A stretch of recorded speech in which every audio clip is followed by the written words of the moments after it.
Good evening, Hobby World. Welcome to 12 of Hobby Roundtable. We're a panel of YouTubers, content creators, hobby enthusiasts, and collectors, and what I would consider friends. How's everybody doing tonight? Awesome. Oh, I had a fun day today. I was supposed to originally be on Hobby Hotline, but I got an opportunity for good coin. And I don't want to describe it in too much details because of confidentiality, but I got paid to be on a mock jury trial. Oh, So by the plaintiff or the defendant? the plaintiff. Okay, great. And it was interesting because I've been on one jury in my life as just a panelist, but I've never been on a mock jury before. It was interesting because it's interesting, and it was not not an open and shut case, but borderline open and shut. There are some contributing factors on both sides, but it was interesting. So I missed Hobby Hotline, so I caught up a little bit. I got home, I was tired, so I took the geezer nap when I got home. So I'm catching up. I was catching up on Hobby Hotline, and I got to hear Mark Hoyle. I'm not quite done, but I got to hear Mark Hoyle's names mentioned, so that's a perfect segue to say hi, Mark. How you doing, Rich? Was that the good. opponent? How are you? I'm doing well. I was going to brag on you for a second because John Newman was talking about these things he never saw before, and one day I mentioned in my younger days we had never seen a Yaz bread label, and within 30 minutes you had posted a picture of it on Twitter. It's hanging on the wall right in front of me. Okay, that is one of the few items in my and I'm not saying send it to me because I would not really keep it, but that's one of the few things if I ever saw it and if it was reasonably priced, I'd probably just say I'm going to keep this for quite a while. Right. I just found, I didn't even know they made these. I just found they had bumper stickers too for the bread. Ooh, that would be really cool. And I found two. Good job. So I How many grabbed did you one buy? and I sent one up to my buddy. So Oh, we grabbed one. Okay. Did you ever see this, Mark? which one is that? My wife got it for me. It's the baseball history of the Red Sox. All the articles from the Washington Post over the years. No, I haven't seen that. Yeah, pretty cool. Yeah, I mean it goes back like to the early 1900s. Obviously, He doesn't have it yet. doesn't have Not it yet. yet. Not yet. Not yet. You just put him on the lookout for it. I have a buddy who has, when the Red Sox played in the World Series in 1915 against the Dodgers, he has If it's the 15 World Series, it's against the Phillies. Whatever, he has all the newspapers for that whole series. Cool. 16's the Dodgers, by the way. Maybe it was 16, but They won them both. I know they won them both anyway. So Yeah, they won 15, Yeah. 16, and 18. They were kind of a good team. because the Phillies and the Dodgers didn't win them. Right. So I will show you my one pickup. We went to the Stars game Tuesday night, and they were doing bobbleheads of the analyst who's been doing it for 25 years, Darryl Real, who's better known as Razor, who's a mediocre NHL goaltender but a legendary NHL announcer. And of course, people left extra bobbleheads out, so I walked out with extra bobbleheads.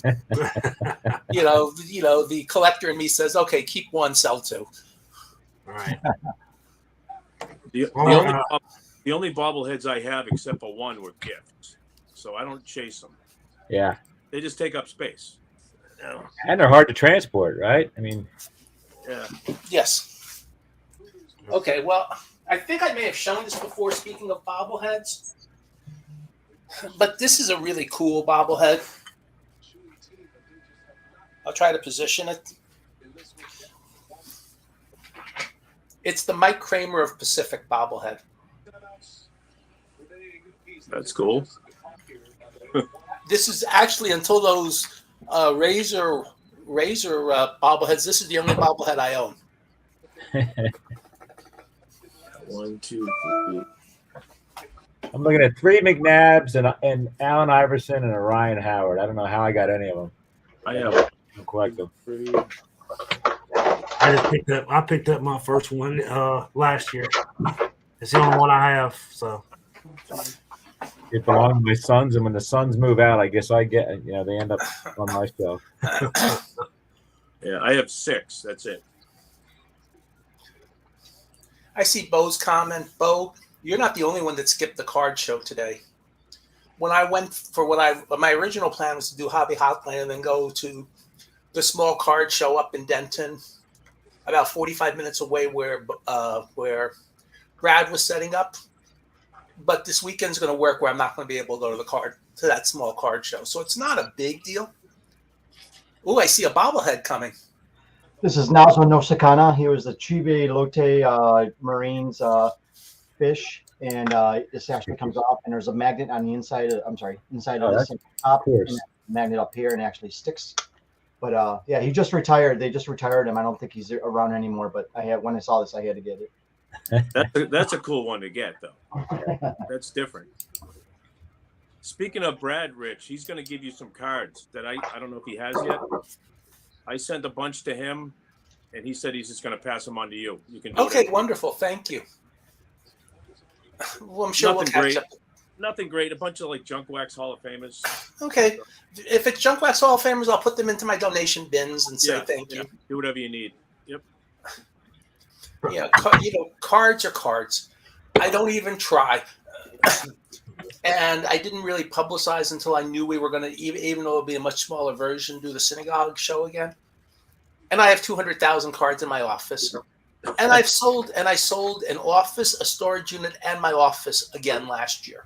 So let me ask you a question, Rich. Your intentions were to go to the show today. What were you going to buy? Were you going to buy anything, or were you honestly, it's kind of weird. I look for. I'm gonna, since I'm starting over, with my inventory, I was going to look for things that I thought maybe I can make money on, to be, honest. And then if I saw something really neat, for example, I'm going to sell it at some point, but there was a trade night at my local card store, Triple Cards in Plano, last Saturday night.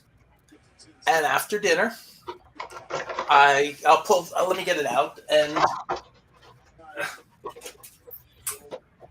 while Rich is doing that, Bo says that card shows are a dime a dozen. He's not worried about missing one.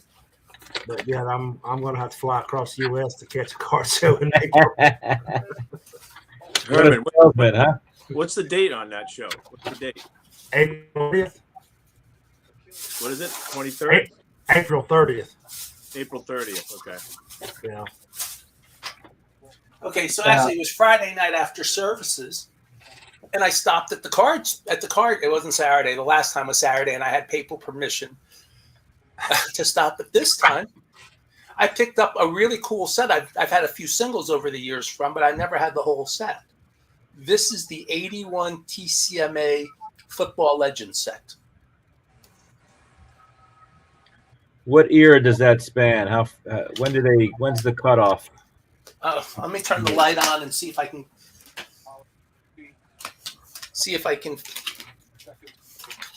They did a hockey set too.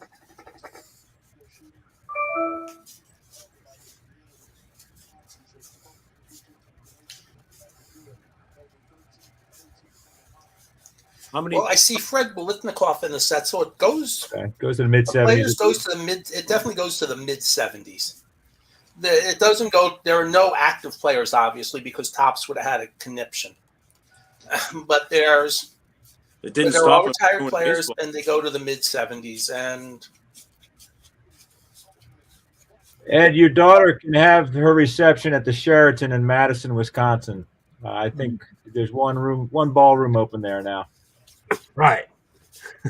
How many guys are heading down? Reception. Who's going? You're going, Herman? John, Are you going? I might go. There's a lot of peer pressure right now.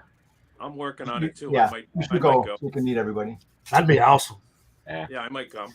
And this, frankly, is actually the set goes to 79. Where's that taken? That Namath, Rich? I'll go back to the Namath in a second. This is all from the same set. First, Roger Staubach, who retires in 79s in this set. And interestingly, they show him in a Navy uniform, not a Cowboys uniform. And what interests me about the Namath is Topps never printed a Namath card after 73 in the packs. His last, I think, 4 years, there's no Namath cards in the packs. And so this is like the first somewhat accessible Joe Namath card after 1973.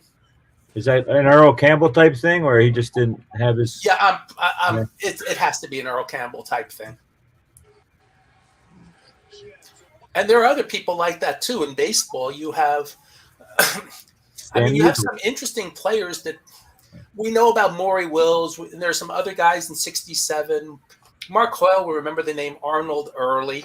Arnold Early, yes. Yep. He's a 67 rookie. There's a Doug Clemens, who's a 67 rookie in the higher series. So there were some people who never signed with Topps that show up later in 67. Rusty Staub. 71, yes, 72 and 73. Rick Reichardt's another one that doesn't show up in that period. So there's always these interesting people that just say no. I wonder how many Arnold Early cards Bo has. Probably none. I don't think he's a Cub. Wow. I don't think there are any Cubs cards of him. But at least he knows he's a Cubs player. Yep. Oh, And Bo, as I said, don't feel bad. You're not the only person who didn't go to a card show today that was originally planning to go to a card show. I got a show I can go to each of the next weekend, 3 in a row. I don't know if I will. Maybe one.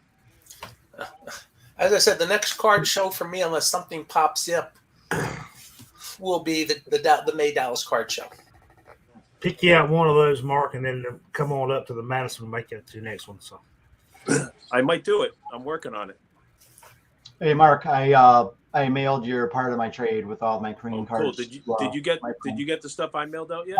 It's stuck in customs with those. Figures. So it's stuck. They stopped it because there's. I bought a GoPro camera, and I think they want their import fees. So I'm not sure how soon I'll get it, but once I do, I'll be happy to share it. Yeah, you get a pile of White Sox coming. So, John, to answer your question, I would have looked for something like that at the show, something interesting, something that I said, hey, I've never owned this before. I don't care really what the value is. The guy who sold it to me is actually, I know him on Facebook. The funniest story with him, my first year at ComC, he posted on Facebook, I can't wait for Black Friday sale to begin. And, this is like midnight, Pacific time, 2 a.m, and I tend to get up in the middle of the night. So I put a like there, and he sends me a Facebook DM. Why did you put that? I said, well, I work there. I kind of like when people do business with where I work. And he told me why he loved ComC. It was wonderful. One time I went to his house, and he said, I have some stuff for you. And I went with my good friend Raymond Jones. Raymond has a mini SUV. Well, we filled up every inch of the mini SUV with the donations. And it was like, okay. And we brought it to the office. It was really cool. So the guy who I bought it from is a cool guy. And he just looked at eBay, came up with some comps and said, give me $20 for that set. And I said, you got it, and handed it to him. Oh, wow. And so, I don't know what the set's worth, but $20 is fine. It's like, I'm sure if I really wanted to, I can get 10 each on the Namath and the Staubach. It's not a big deal. And the other thing was they were having a special that night, a trade show special. So I also bought 2 boxes of Heritage 1 at $90 each that night. that's not a bad price. So I was very happy with that price point for Heritage. And they said, don't you want Topps 1? I said, well, I already bought a Topps Hobby and a Topps Jumbo from you. So I don't really, but Heritage, I'll keep buying at that price. Yeah. I paid $100 last week for a box. Yeah. So that was a good I price. think I paid $109 when they had it originally. And it was a $90 special. And so I've now cost averaged down to $100 a box. And I still have those 2 boxes to open. I finally opened the second box. And I was very happy because, and I'll pull it out.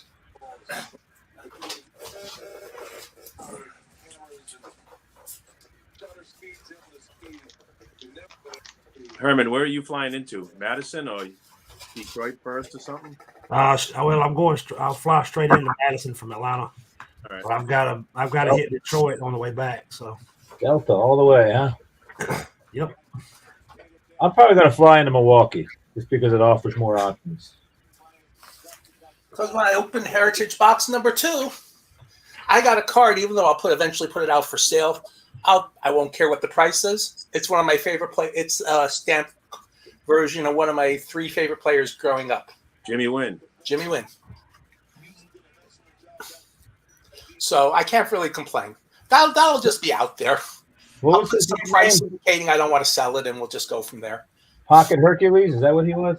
Toy Cannon. Toy Cannon. Okay. There's a great footage of him in 1967 playing at Crosley Field. If you look on YouTube, there's a photo. There's a quick highlight of him hitting a homer onto the highway that passed Crosley Field. It was like a 516-foot homer. So I definitely recommend, if you want to see somebody 5'7" with power, go look up that YouTube video.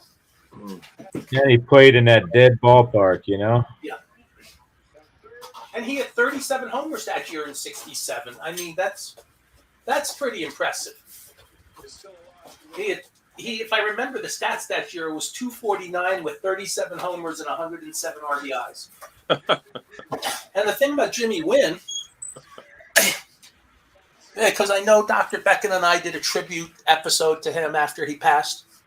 Jimmy Wynn was in like all the sets. Topps did all the insert sets, all the specialty sets. Today, Jimmy Wynn would be regarded as a much better player than he was back then. Today, he was a 3 true outcome player. He fielded well. He ran well. He stole bases well. He'd be considered a better player today than he was in 1970. He drew a ton of walks. And he drew it, and that's why he'd be considered a better player. He had great on base percentage. Exactly, Mark. Hey, by the way, congratulations to Diego.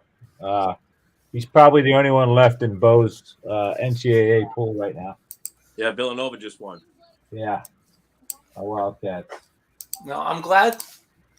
I'm glad to say I didn't do it, but I can tell you I am rooting for St. Peter's. My dad taught there for 4 years. Oh, that's cool. That was a great game last night. Yeah, I couldn't watch it. I was so nervous. It's like I can't watch this. I checked on eBay. I checked on ESPN. It was like 46-46. Okay, all right. The Purdue, got these twin towers. They'll just wear them down. Yeah. They'll blow them away. And then about 2 hours later, I look on Facebook. Oh, congrats to the Peacocks. Okay, you know what? They're the first 15 seed to ever make the Elite Eight. So that's a great story. Yep. Yeah, I did it. I did the bracket, but I didn't know what I was doing. I just kind of went with kind of eeny, meeny, miny, mo, I guess. That's what I would have done, which is why I don't do it anymore. And I think me and 2 others, Ed was one of them. We ended up picking Kentucky, which was the first team out. So yeah, they got beat by St. Peter's. So yeah. I haven't even. I think, to be honest with you, I haven't even looked at it since day 2. I think I kind of keep up with Bo. Whenever he's on, he'll kind of go through it some and tell everybody where they're at. But outside of that, I wouldn't even know what I was doing. So. Well, they're my boys, Villanova. Let's win another one. I was very impressed when I forgot the name of the guy that hit the NCAA championship winning shot. You had it immediately. Chris Jenkins, of course. Chris Jenkins. Yeah. That was an unbelievable ending to that game. Yeah. Yeah, I mean, I can name you the starting lineup of the 85 team, too. That was the big one to beat Patrick Ewing, right? Yeah, I love watching that game. I watch it about once every 6 months, and I still get chills, when is it McLean at the end of the game catching the ball on the ground? Yeah. I still get chills just watching him catch the ball, realizing they can't lose at this point. Yeah. That was the last college game with a shot clock. Sorry, Mark. I went and saw McLean's from Mass, and Yep. I saw him play in the state tournament in high school. The guy was unbelievable. Yeah. And you actually got Ed Pinckney with the Celtics for a few years. Pinckney, Harold Pressey, Gary Redwood. McLean.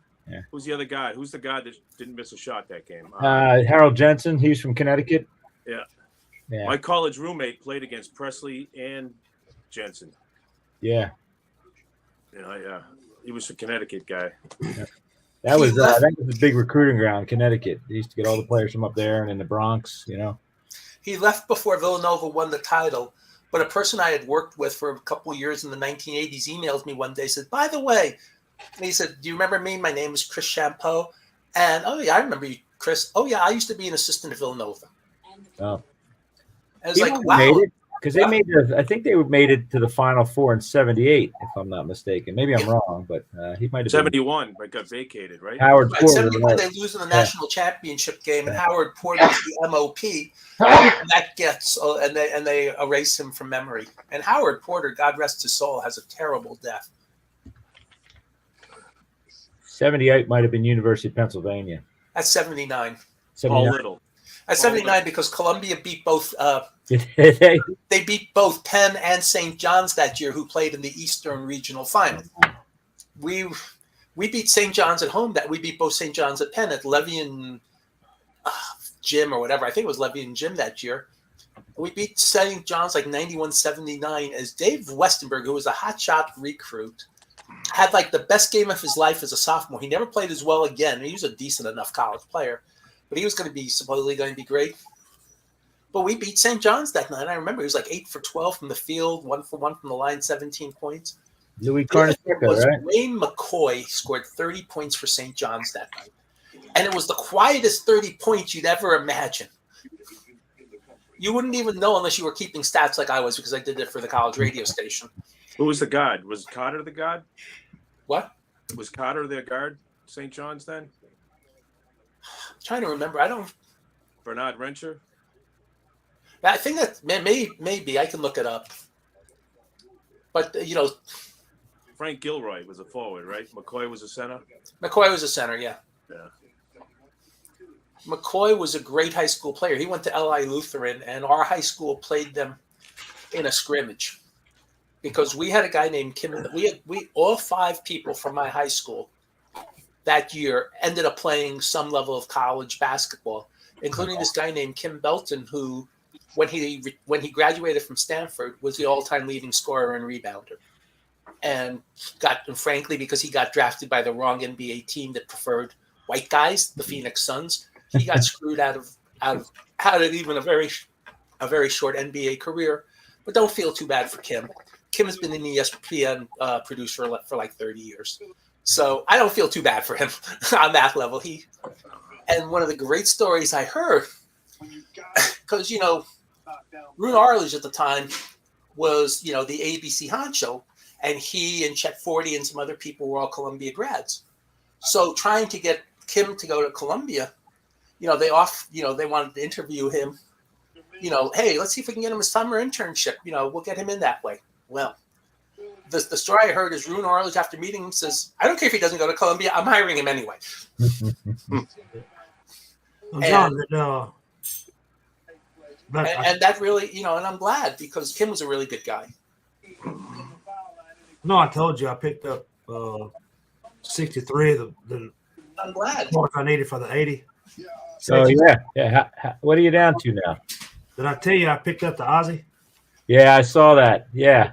and actually got 2 of them? Oh, there's Charlie. What do you need, Herm? I got some in No, my Charlie closet. came in for a second. So I think I'm down to 50. Send me the list later. I'll look. I think I'm in. Yeah, pop that in the thing. The more The cards message I got to thing. hit, the better. Yeah, I'm with you, Mark. I'm at that point right now. It's getting bad. Your next set will be the 81 Fleer, Herman. When you're done the 80, I'll send you that one too. I don't do Fleer. I just do the tops. Especially the 81 Fleer. That's I horrible. like 81 Fleer is probably the best, in my opinion, the best of the 381 sets. It's really the most attractive, in my opinion, the most attractive of the 3 sets. It's a very simple set, but very attractive. The photography sucks. No, it's 82 that photography really sucks. 81's not bad. Yeah. '82. Wow. Take a look at the Jack Clark sometime in '82 and tell me what year you really prefer. Was he There are some really- he's wearing the orange Giants jersey in that one? Yeah. He's like, it's out of focus. Yeah. And by the way, I see we have Jenny on, so I know we wanted to touch upon this. We'll call it the unfortunate break, and I'd like to hear everybody's opinion about the unfortunate break from Thursday night. I'd like to have Jenny come on if she can. Yes. I would definitely love to hear Jenny's viewpoint. She doesn't have to. We know she doesn't have to show her face, but I'd love to hear her opinion on it too. Jenny, you have the link in the DM if you want to join in. But So I'd like to know what all of you guys picked up in the past month or two. Well, you saw what I picked up. That's it for me. A lot of frequent flyer miles. It yeah, seems like you're traveling every day. Yeah. I haven't really picked up a whole lot of just other than just a few of those the 80 cards I need for that set that somebody got me started on. Oh, hey, speaking of 80 cards, I give you the Phillies Burger King set right here, man. You're not done yet, buddy. I got some Burger King Phillies, 1980. You can send those to Diego, Right. or I'll forward them to Diego. I don't know. This is just sitting on the desk, but it's a 75 Hostess, and it's a Twinkies. Now, Rich, you might know this. There's a difference with that black stripe, whether you bought it on the shelf or it came in the vending machine. Yeah, right? I know there's like so many different versions, and I mean I know at ComC we just lump all the stripes together. I think sometimes if it's really obvious, I'll break it out. If you hold them next to each other, you can tell the difference. Right. But if you just got one in your hand, you wouldn't know. Right. So I try just to put a black stripe in, and if somebody knows that one version's really tougher than the other, and they see it's too cheap, God bless them, let them buy it, and thank you. I mean, that's something where it's a little too hard to tell from the scan. So I honestly, I'm okay with just putting them in one place. Have you seen the sheets that you could have got for 76, 7, and 8? Yeah, well, I know the 77 sheets. Al Rosen had them years ago because that's how Bob Lemke got the Reggie Jackson Orioles card. Because you could cut your cards out and glue them onto the thing and make your own all-star team. Yeah. I have one for each year. I haven't glued anything onto it, but Hey, Jenny. Hey guys, how's it going tonight? Hey, Jenny. going good. Jenny, we asked you to come on because we wanted we're all male, but we wanted to hear somebody who obviously is not male and has her own opinion on what occurred Thursday night at that Blez and Layden sports cards break. So I didn't see it. I saw it on, the repost of it on Twitter. And on Twitter, I stayed out of it because no matter what side you were on an issue on Twitter, you're going to get, what's the right word for it? You're going to get flamed. Right. So then I've kind of just sat back and watched and read and taken information in. And one person mentioned, I won't say them by name, they can choose to say it was their opinion if they want. That it was the not appropriate place, because a lot of people compared to, say, the cheerleaders at a football game. And I thought on that one, and I thought, that's very accurate because it's if you walk into a card show, you don't expect to see females or males in their swimsuits, and it's the right setting. You know what I mean? Exactly. Jenny, I think he nailed it. It's not that it's right or wrong necessarily. It's like on a music radio board that I used to be very active on, the moderator said the biggest problem with the Janet Jackson, Justin Timberlake thing wasn't even the wardrobe malfunction, but it was that it was not something that was planned or anybody could expect watching it at home. It was something not appropriate for people who did not see coming. You go to a Dallas Cowboys game, you see the Dallas Cowboys cheerleaders, you know they're going to be there. You go to a WWE match, you're going to see the ladies not dressed in very much who are in the ring. That's expected. You don't expect that as part of a break. Yeah. And, and then the guy taking off his shirt, apparently, it was not the most professionally done break for $40,000 a spot. Right. And that's the thing too, is it's like, I was thinking on it tonight, and it's like, breaking is for fun for those of us that buy the spots. It's entertainment. But for those that are the breakers, that's their business. And you wanna be professional in your business. I would want to be professional in my business if I was running one and trying to grow it, and so it's that professionalism, I guess, too. Well, with all the talk of keeping kids in the hobby, that's the kind of crap we have to see, right? We have to exploit people in order to sell a product. And if kids are watching, it's a shame. But it wasn't even exploiting to sell a product. The product was already sold. That was just the entertainment value, I guess. Yeah, it's just gratuitous, though, right? Yeah. They didn't need that. They already sold their spots. Did they ever say who decided to have them? Well, I'm guessing it's the Blez brothers or Blez, because Sarah Layden of Layden Sports Cards is a very strong, staunch supporter of women in the hobby. And I pretty much guarantee you she would have had no part of that. Wow. Yeah. So I can pretty much tell you who probably did bring them on. And, I felt really sorry for one of my hobby hotline co-hosts, Suze, because Golden Auctions was involved in some way in that. And Suze works for Golden. Could you imagine? And she was like it was a really rough night for her.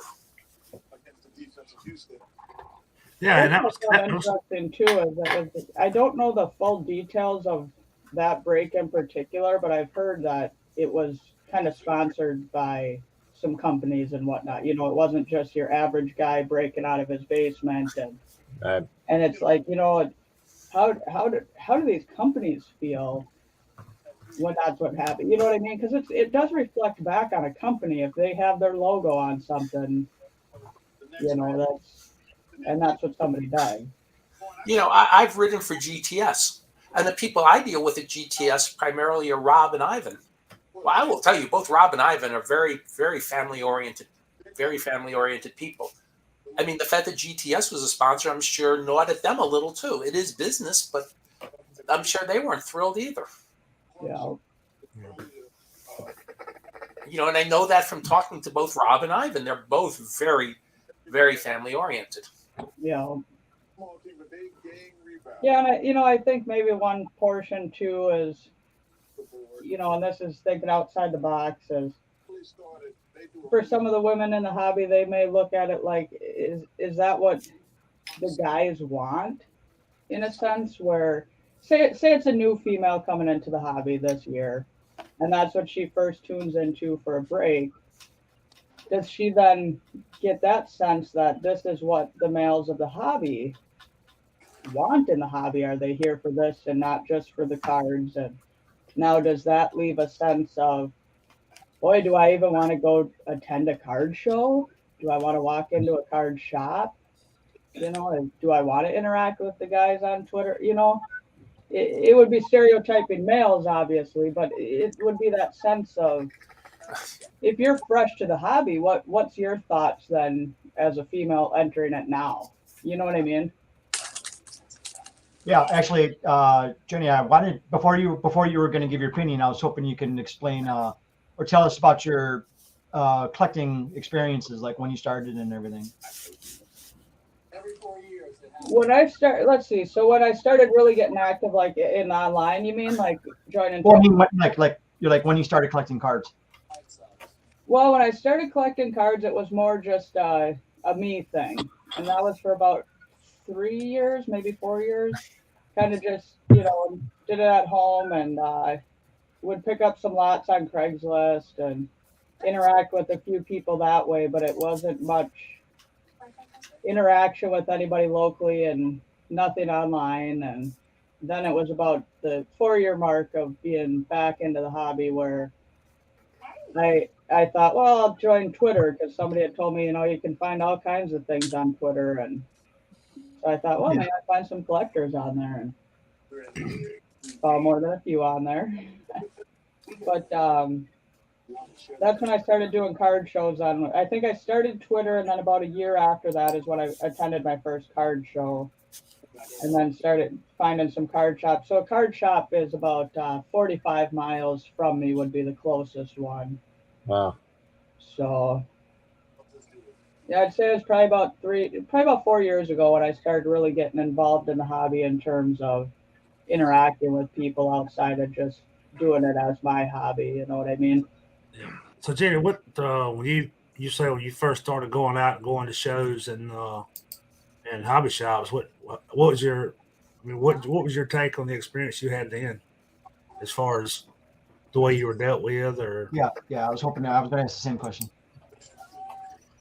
Well, you see people you see other people, and I think even Rich, you mentioned, I think even Susan's kind of said that she's walked in, and I know Stefan's wife has made the same comment that they approach a dealer at a table and ask about a card or get asked about a card that they don't want to deal with them because they feel like they're just there with somebody else, or they're trying to get it for a boyfriend or a husband or something. Yeah. Yeah, I can't remember the first show too specifically. I know for a while there it was a lot of people didn't really interact much. It was you were kind of the odd duck out. There was one guy in particular at one of the shows that he lives about 5 hours from me, but he commutes down to the show by me, and he was very friendly from the get-go, and he's one of my good buddies now.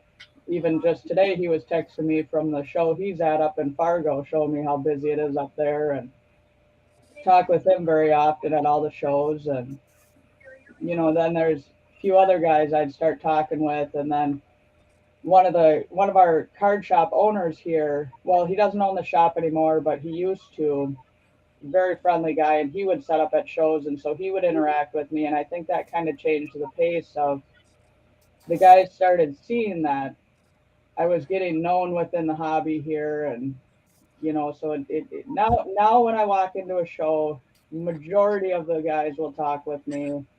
I know a lot of them. You still get a few of them that, they don't really want to say anything. I actually did a blog post about that about maybe a month ago. I went into one, and I think that was more of a money thing versus a male or female, where I'm the dime box digger. I'll look through dollar boxes.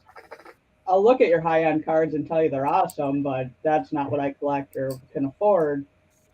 And so if that's what all a guy has, there was one guy in particular that didn't even want to acknowledge me when I asked how it was going. And then I have a friend that has a different collecting style and budget. And I was actually at the show looking for Joe Burrow cards right before the Super Bowl for him. And one of the dealers next to this guy that wouldn't look off his cell phone to even acknowledge I asked, how's it going? I ended up making a deal with him for a very huge dollar amount. And my friend sent over the PayPal to him. And then I took the Joe Burrow cards with me. I think it was about 12 rookie cards that were graded. And then I went on to the next table, and then this guy suddenly wanted to talk with me now that he realized, oh, you have a friend that has a deep wallet. Of course. You know, so you still see things like that. But like I said, that could have been more the, oh, yeah, she's just a dime box person, Well, Jenny, I'm going to tell you something. I've ran shows, and I had $1 admission. I didn't want more than $1 admission. I just wanted $1 admission for people, so they felt they had some skin in the game. And there's this nice couple. They come in, and they pay me in quarters to come in. And I figure, okay, they're just here for fun. They don't have much money. It turns out they're both collectors. Well, and I'm thinking, well, they don't want to buy much from me. I'm looking at them. They can't afford much. Well, at the end, after about an hour, they hand me a stack, and I go $50. They go, fine. So you never know what somebody has in their wallet Yep. until you actually talk to them. Yep. Yep. And to me, it's who cares what they got in their wallet either. Let's just all be friends and Yeah. Well, no, we get along very well now. I would have been very happy. That to me, that was the best part about being the show promoter and even just taking the dollar. I would talk to everybody as they came in the door. Yep. And I learned what they liked. I could a lot of times I'd point, go here or go here if it was somebody I didn't know. I'd say, go visit this person or go visit that person. Yeah. You know, I never actually ever told anybody to visit me. Every once in a while I would, but for the most part, I never pointed them to me. I always pointed them to other people. Yeah. One thing I found interesting about this all happening this week is actually on Wednesday I was at a card shop and I was talking with a gentleman there, and you know, this card shop is set up in a way where there's a room to it where there's a table and chairs with all the quarter boxes and whatnot. And so he's looking through all the Pokemon, and I don't really know about Pokemon. And so he's educating me on it. Real friendly guy. So I asked him, you know, do you ever go to card shows or do you not really find Pokemon cards there? And he had told me that he doesn't attend card shows for his own personal reasons. And I figured if he wanted to share, he would. But I just had to wonder that because it was a person of color, did they not feel welcome within the hobby? Because then I started thinking, in my area, I don't think I see a very mixed clientele at card shows. And obviously I'm in the Twin Cities and there's been a lot of things happen with over the last 2 years. So it just made me start thinking that, are there people that may be afraid of judgment when attending a card show? And then not within 48 hours, all this unfolded with this females in the hobby. And I just thought, wow, I wonder if there really is a lot of fear within people that, you know, not like a huge fear, but just that they don't feel comfortable coming to shows. And it's like, how can we change that? Because the hobby's great.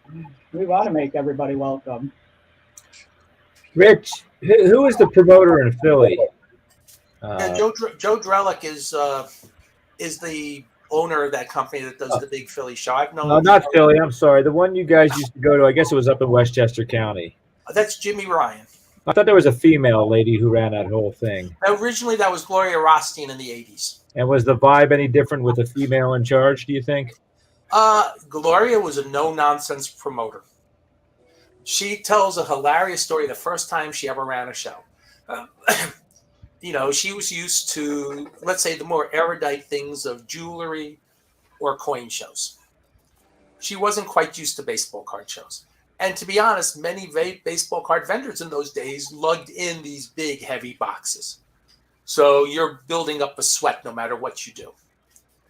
And there's Gloria got interviewed like in 1989.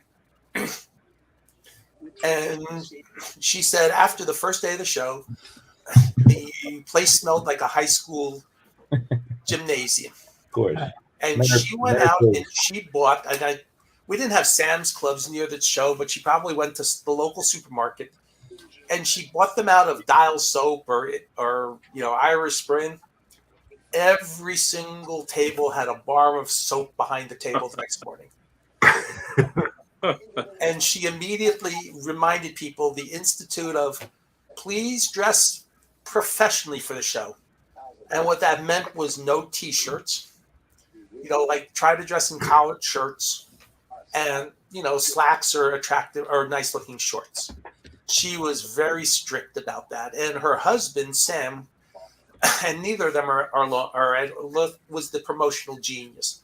And Gloria was the front woman. She was really good and really strict. And we all loved Gloria. Once you got to know Gloria, you loved her. But I feel like that's what the hobby needs. You know, and I feel like that's what the hobby needs is a strong female presence above the trenches, you know, calling the shots, stuff like that. You know, big time. Well, I think we'll get back to that. Yeah. I mean, when I moved to Texas, the biggest promoter in terms of the shows was the late Wanda Marcus. And so Wanda ran the biggest shows in the DFW area. We had, and several of the leagues, Eileen Kent, Karen Austin, I don't remember who was the MLB person, but at least 3 of the leaders of the league's licensors were women in like 1991. So you're right, John. It's definitely something that's come that probably needs to return a little bit to full circle.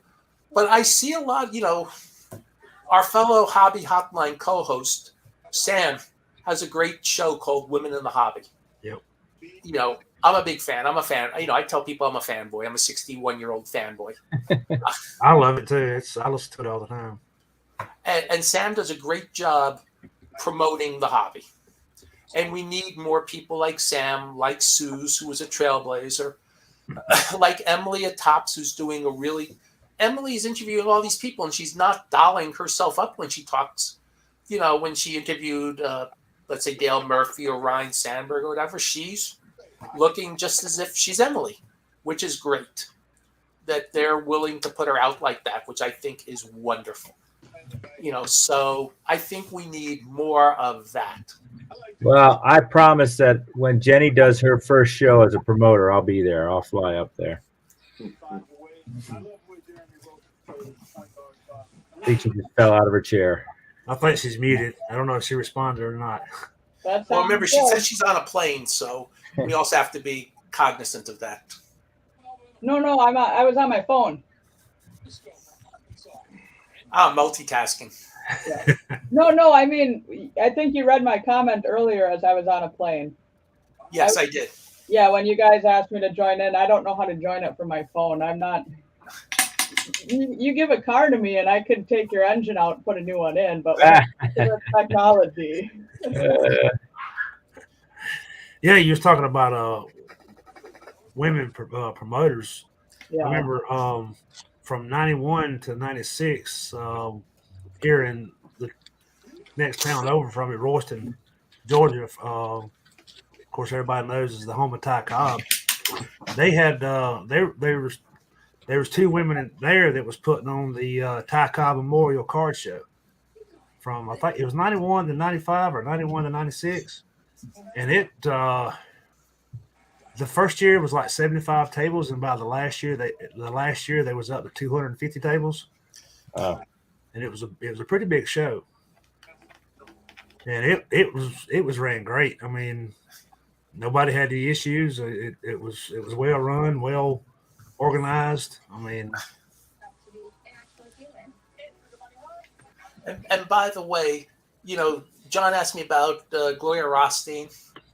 I have one of my first Rich Ramblings articles on Sports Collectors Daily was about women of the hobby.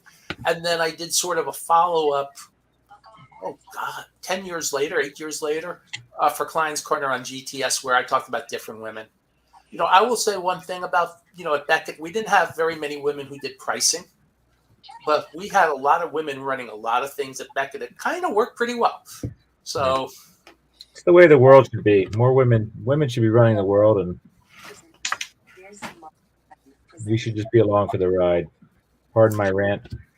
No, that's fine. That's not a rant. I mean, and at COMC, we have 3 ID teams, and frankly, even though only one of them is being run by a woman, frankly, there was a woman who I thought got passed over that shouldn't have gotten passed over. Frankly, 2 of the 3 ID teams should be being run by women. So, that tells me that there's a lot of women out there. We have X amount of people doing ID at COMC. 2 of them are women, and Angela, Steph's wife, also did ID work, and she was very good at it. So there are, I will never slight and say, hey, it's not impossible to do a good job.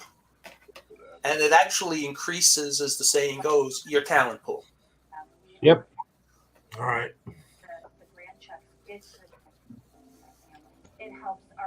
That's one thing too that you speak about the women in their roles, and certain jobs, that's one thing that you can't even look at when you're looking at the resumes when you're on the hiring committee is here's the qualifications they have, but you know nothing about them. You don't know if it's male, female, anything, because they don't want people to use that in their determination of hiring somebody if they're a female or a male. Plus, too, when it comes to applying for a job, and I understand if once you get the job and having to fill paperwork out, but as far as an application unseen and unheard, the two things that ought to be taken off is gender and race. Why do you need to know the gender and the race? Well, and you know what? It's first name now too, because there's name bias as well in hiring, which is I could be wrong here, but in Korea you have to include a photo with your application. Oh, really? Really?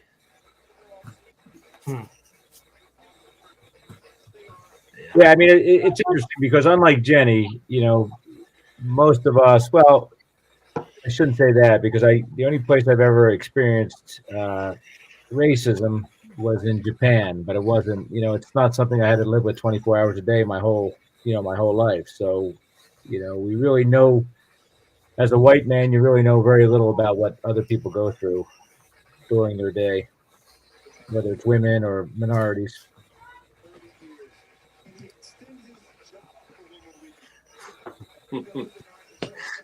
This went south, huh? Yeah. I'm going to use Diego on my next credit card application. Maybe my next mortgage. Yeah. What? Send over the social, Diego. That's one thing I do like. I know a lot of, just from content creation, a lot of Hispanic content creators like Diego, and I think that's awesome. And I guess that has to do with, you know, Latin American baseball players, right? The Pino Man is like the best. Right. Well, there's Victor, there's James. Yeah. You know, There's Elite Hunter, James. Yeah, James. Yep. Yeah. And it's not only that, but the Latin American baseball has fun. Something we sorely lack in this country. You're right. So true. You know, and the one thing I should say too is, as I thought on everything this week, it was like, you know, I think everybody here is involved with Bo's show in the morning, and it's like, you know, within the hobby, what I've found is you found your group basically, and that's you know you're accepted there, and that's one of the things that I love about the hobby is that Bo does the show every day, except for when he's in spring training having fun without us. And B, that there's such a group of guys that get together there and we chat and hang out in the morning before we start our days off. And you know that those are people that wouldn't judge you no matter what.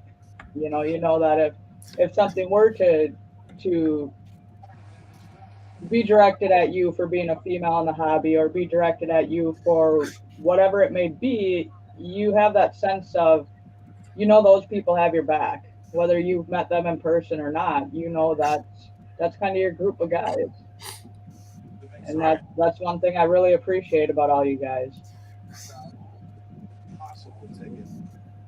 Well, that was something I noticed the last couple of days too. That for every derogatory remark that was made toward a female collector, there were 4 or 5 others that was coming to their defense. I mean, you know.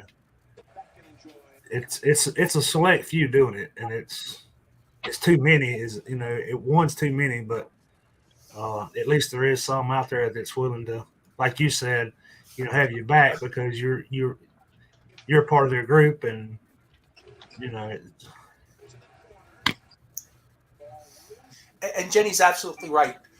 This group, we're part of let's say we're part of Bo's group. It's almost like our own little hobby family. You know, we have different tentacles, but we're all part. This is part of, we'll call it the Bo family. And I only get to listen live to Bo if there's a couple ways. One, it's raining, so I drive straight to the office. or B, I have an early morning doctor's appointment. Like I know April 4th, I have an 8:30 dentist appointment. So April 4th, I'll be watching Bo's show. So don't sleep in on April 4th, Bo. Yeah, poor Bo. It's a lot of Yeah, pressure. Bo better be ready. And then I think the next day I get my infusion. So again, I don't go to the office. I'll go straight to the doctor, and I'll listen to Bo's show in the morning. So other than that, I usually catch it on tape later. And every once in a while, I'll send them a tape like, Bo, why don't you charge admission for the show? Or what the bleep are you doing? And he knows that I'm not being mean. He knows that I'm just telling him why I disagree with him on something. You know, and that's one thing too of what I've thought about too is I had a friend call me today. He lives locally here and he's on Twitter and he said, you never chimed in on anything. And we were talking about how, because there's certain guys that you know you can talk with, that you know that how to interpret what they're saying. You know they're not being mean. You know they're joking with you. You know what I mean? Where on Twitter, if you post something, anybody can reply to it. And if you don't know that person, you may not know how to respond to it. Are they joking around? Are they being serious? And so that's one thing I like about the group here too is we know we can joke with each other because we know each other. Right.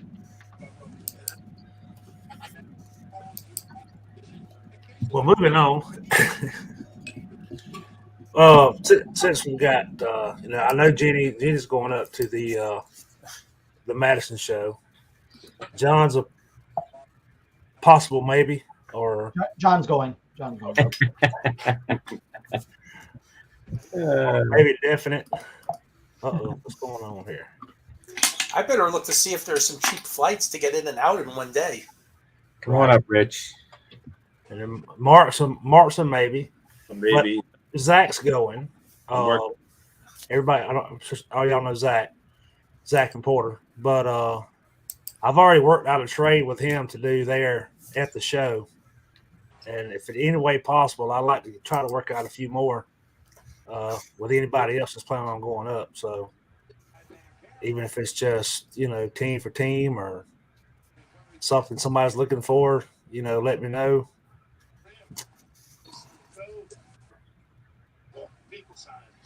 I think you and I fish in different ponds, Herman.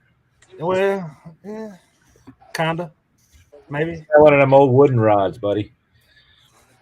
Bamboo pole. Bamboo pole, exactly. Okay. I'm third world. I'm still working on getting John to the April 30th show. I think he's already got his flight booked. He just don't want to tell nobody.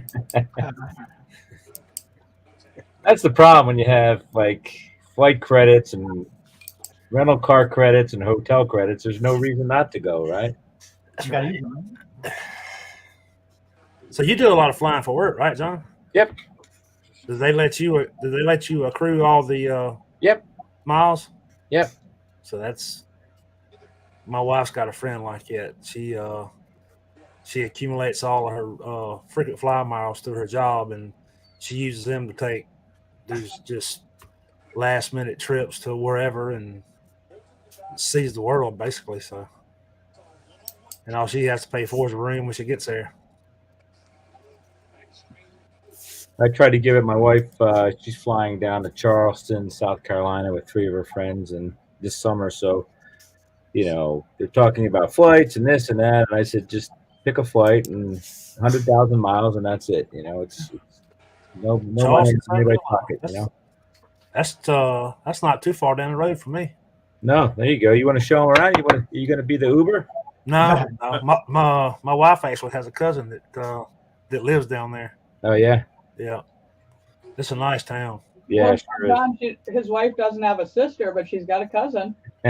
Well, it's a male cousin. Hey, man. A lot more disposable income. Spend on cards. Yep. Yeah, that's a great town. We went down for his wedding when the kids were younger, and we was there about 3 days, and we had a chance to tour the town, and it's something else. It's something to see. A lot of history there. Oh, yeah, a lot of history. AT&T 5G is So, well, I don't think we're gonna make 2 hours tonight. That's fine. Is there anything else? Hey, haircut, Rich. I believe it or not, that's tomorrow. Okay, I was gonna say you're looking a little scraggly there. I'm feeling very straggly. Trust me. You're looking like It's going to be 90 degrees tomorrow in DFW. yeah. I'm going to be hot with this hair. We didn't- But the lady that cuts our hair is coming over tomorrow. So I'm My hair completely will jealous be- of 90 degrees. I'm currently at 27, and this is our high for the day. Oh my god.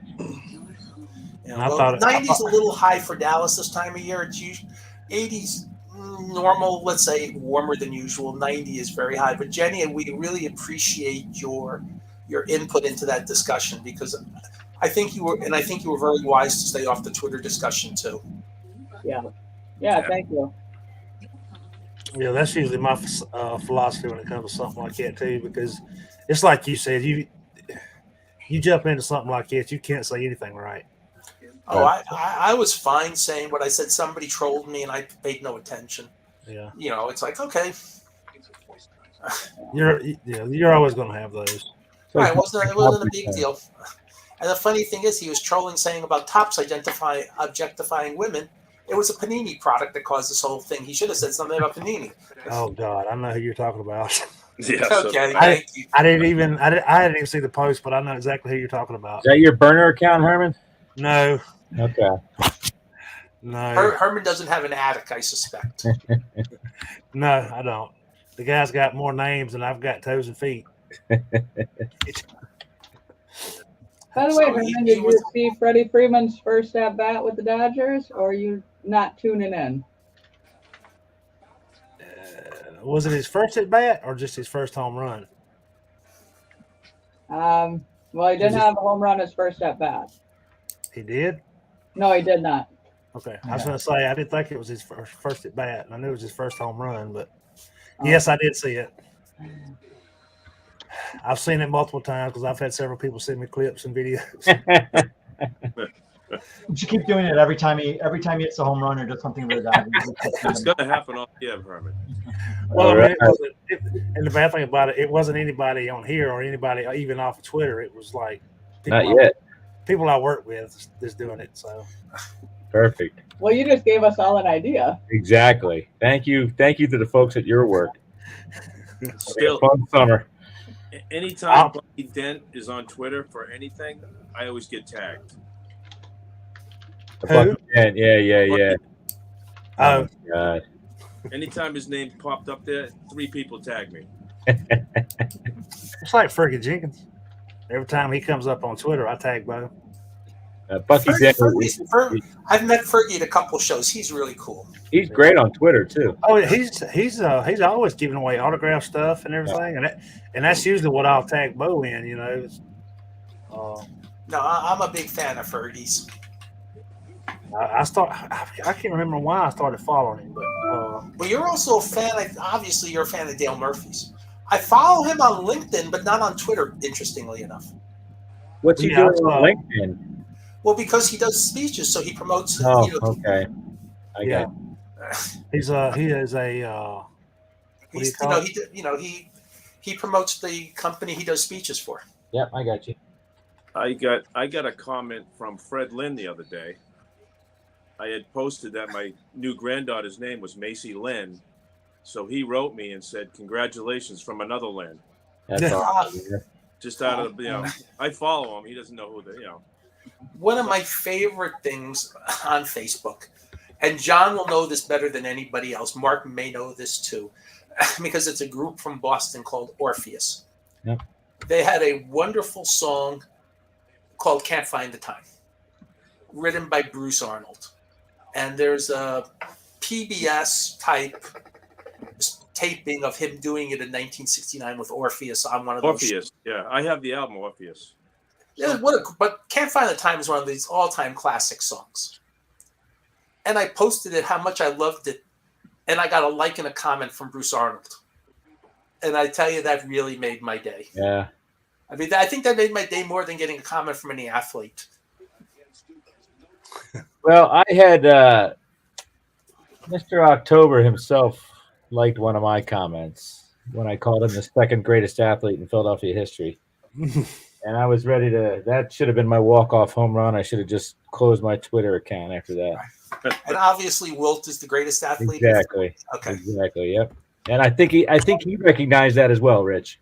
Okay, good. Well, Reggie, from people I know who met him, Reggie was very, I'm going to use the word self-aware of how really good he was and how really good he wasn't. And I know that's going to sound weird to say, but he understood he was a Hall of Famer, but he understood he was like level 1A as a Hall of Famer, not level 1 as a Hall of Famer.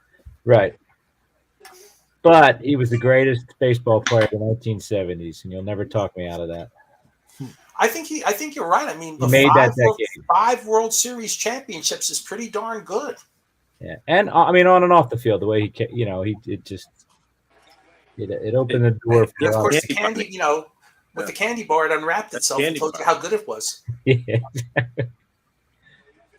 Yeah, And he had a flair for the dramatic. They do these Reggie bars before opening day, I think 1978. And they gave away the Reggie bars opening day Yankee Stadium.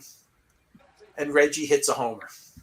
Opening day. They throw him on the field, right? Thousands of Reggie candy bars sail onto the Yankee Stadium grass. Awesome. Anybody here going to opening day of their team? I can't afford it. I I don't want to bother. I was going to, but I canceled. You bring up a good point, Rich. I went to whatever they call the new White Sox or the White Sox Stadium, whatever the new name of it is. Guaranteed rate. Yeah, guaranteed rated. And I asked for 2 good seats. The guy says, "All right, $90." So I paid it, and I didn't realize till much later on. My buddy gave me $45. I didn't realize they were $90 each for these seats. Oh, Crazy, absolutely crazy. I was at a game there last year, and the seat was 135. It's nuts, man. I know. They've done a great job with that park because that park was when that opened. It wasn't Camden Yards, obviously. And it was the last of that type of ballpark built, and the next year Camden Yards comes and changes what everybody does. Poor Comiskey. Now I guess they've done a great job on that place, though. It feels a lot more homey than it did before. It's a nice park. I love the green seats to change the green. So, yeah. I mean, I pointed out the stuff I picked up with the Razor Rao bobbleheads.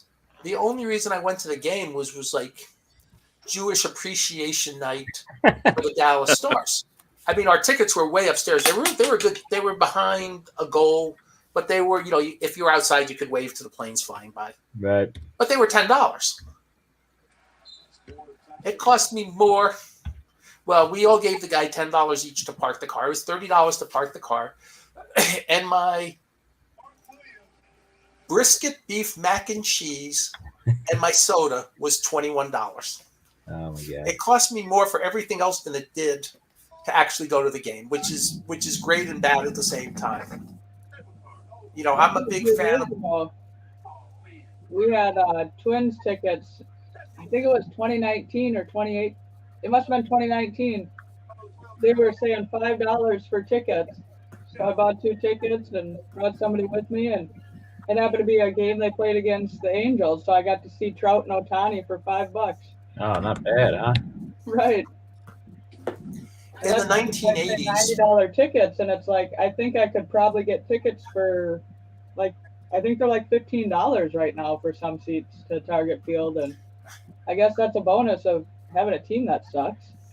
Did they price those according to the weather, Jenny? Like, obviously, it gets colder in September and it's cold in April. The dynamic prices according to the time of year? I guess I haven't paid that close of attention. The one that I went to for the $5 game, that was about mid-May. Okay, that's not bad. All right. Yeah. Do teams do the dynamic pricing against certain teams as well? The Red Sox do it. Yeah, I know they do that in basketball for sure. I know the White Sox used to do it. I don't know if they still do. Well, in the 1980s, way back in the day, you used to be able to go, and when the teams weren't drawing as much as the Yankees or the Mets, like 82, 83, that era, just before the Mets got good and the Yankees were just sliding off their peak, you could buy what they call general admission tickets for $5 each. And if the stadium is really crowded, you could sit anywhere in the last 8 rows of the stadium. If it really wasn't crowded, you could end up with a second level ticket like at Shea Stadium. They would just shut off the 2 upper decks, and you were sitting on the second level for $5. Early '80s, I could drive to Fenway day a game and pay $3 and get in, sit in the bleachers. Oh my God. We could make our mind up, half hour before the game and go get a ticket and go right in. What year was I that? canceled my tickets to Mid to early '80s. Okay, that's good teams too, right? There's Some good teams, yeah. Yeah, I changed my mind about going to the opening game for the Braves this year, and got to looking at a game later on in the season. Mickey has a good point that teams jack up. Where'd it go? Teams jack up prices depending on who the visiting team is. June the 24th was a game that I was looking at going to, which is the first time the Dodgers come to Atlanta this year. That game's going to be a zoo. Yeah, for sure. Tickets are double for that game than they are any other game of the year. And they'll sell them. Well, they've already sold 2. I'll be at Fenway opening You day. bought it too? I I'm a did. guest. I'm not paying. Somebody invited me. So, Well, frankly, if I go to any games this year, because my friend who I used to go to the Rangers games with, he's in hospice, Oh, yeah. and he's in. We don't know how many days, but they're just keeping him as pain free as possible. We got a couple of emails from him in the last couple of weeks, so he's still lucid and all that. He's still out there. And I spoke to him when I got word. So, but last year our birthdays were like 2 weeks apart. We were talking, and he got, and I kind of sort of dropped the hint, and he got it because he was going to take his wife to a Friday night and a Sunday Royals game because she's from Kansas City. And he goes, "Do you want to go Friday night?" I just go, "Done," because I wanted to go to the new ballpark. And so I don't have to worry about going to the new ballpark, but I know I'm probably not going to any games this year. I think the only games I'll go to are the affordable Frisco Rough Riders games. Where I can park across the street at the mall and walk a quarter of a mile, a half a mile to the ballpark. we go to the Worcester Red Sox. You pay $9 for general admission. We get a high top table in the outfield, and we throw it out on Twitter. Whoever's around, come join us. And we've had 5, 6, 7 people just show up, watch the game, hang out. I would love that. I mean, when I used to work on that side of town, I had a partial season ticket plan. My wife and I had a partial season ticket plan, and the tickets were $18 each, and they were the seats and what they called the Teddy section, which was basically unlimited food for the first from like 6 to 8:30. I mean, you got hamburgers, hot dogs, sodas. The sodas they let you kept getting to 9 o'clock. And so it was like, okay, wonderful. And they're $18 a ticket. I said I would walk from across the street. Well, $18. And then even if I took my wife, if the weather was nice and we went to a game, it was a cost-controlled date night. Yep. Yeah. 2 movie tickets will cost you more than that, right? Well, Exactly. In fact, she and her mom and our great niece went to while I was doing mock jury, they saw West Side Story this afternoon. Yeah. Well, if for $18 a drink and a hamburger, you don't pay for your ticket. Yeah. Yeah. I got invited to go to opening day by Boomer's son, George Scott's son. Supposed to be going with him. Supposedly we have a whole suite, so we'll see how that rolls. Oil Can's supposed to be with us too. So Look at you, Boomer Scott's should be a son. good time. Yeah. That was fun interaction on Twitter this week on Boomer's birthday, huh? Yeah. I've actually talked to his son on the phone a few times. Have you? Yeah, Seems like a good guy. He is a good guy. His dad George was eligible to go on some of those veterans committees for the Hall of Fame, and he asked me to help him out putting some info together and a letter. So I wrote him a letter, and we submitted it. I was honest with him. I said, "Your dad's not good enough to be in the Hall. Didn't play long enough. didn't play long enough. I said, but let's go for it. If we can get him on the ballot, whether he makes it or not, let's do it. So Hey, George, during his peak, those 5 years with the Brewers, he led the team in RBIs each year. And he was a great defensive first baseman. I went through Baseball Reference and pulled out anything I could find that made him look great. Led the league in double plays for a first baseman, assists, putouts, and he had a solid 5 years, but he just didn't play long enough. Right. And he was good before he gets to the Brewers. And he's good for that first year with the Red Sox, but 78, 79, that's the end of his career. Right. He got a little too heavy and the bat slowed down a little too much. It's funny because his son actually was in the Sox organization too, and he was the exact opposite of his father. He was an outfielder, but he was a speedster. Huh? Yeah.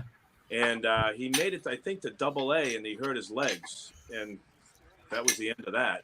But he said because his father had tenure in the major leagues, he has what they call a gold card. And when his father died, he passed it on to George III, and that gives him access to any ballpark in the country if there's a game. Amazing. Might not always have the best seat, might be standing room, but he can get himself into the game.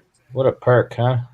And the Red Sox, he can go to any game, 4 tickets, except playoffs he has to pay for. But during the season, he can go to anyone. He gave me a couple tickets last year, great seats. Well, it's not like it's Municipal Stadium where you can fit 70,000 people in there, No. I was there for the wild card game. That was the loudest, most fun I've had at a ballpark in years. It was rocking from the first pitch.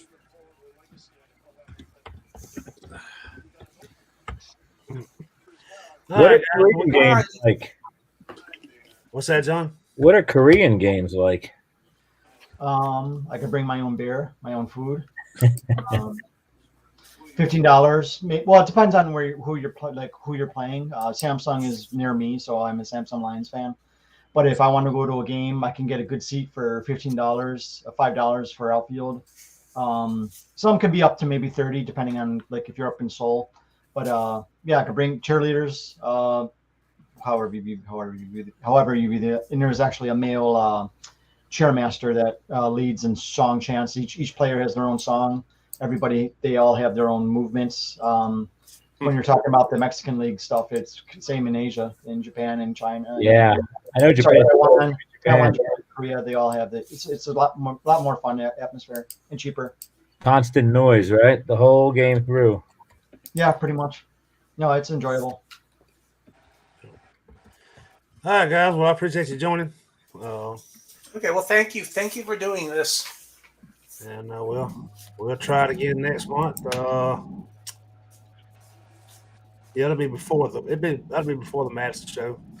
So Be the week we before, should have April 30th would be a good day for the roundtable. Yeah, And if we do it before the 30th, we'll have to do a special. we'll do it live. if we do it the 30th, I would have to rely on Bo's internet. April. Oh, no, we can use the hotel's internet. April 23rd. How about we'll plan that? Don't do April 16th because that's the day before Easter Sunday. So I think April 23rd is a much better choice. Yeah. Okay. And then in Madison, we'll have Herman and John and Bo and Zach. Mark. Possibly May. And you're right to stop this because my doggy daughter, who always gives me context clues when it's time for her to go out. Well, guess what? Time. It's time. So we'll see you all later. All right. There's your context clue. Okay. Take care, everyone. See you guys.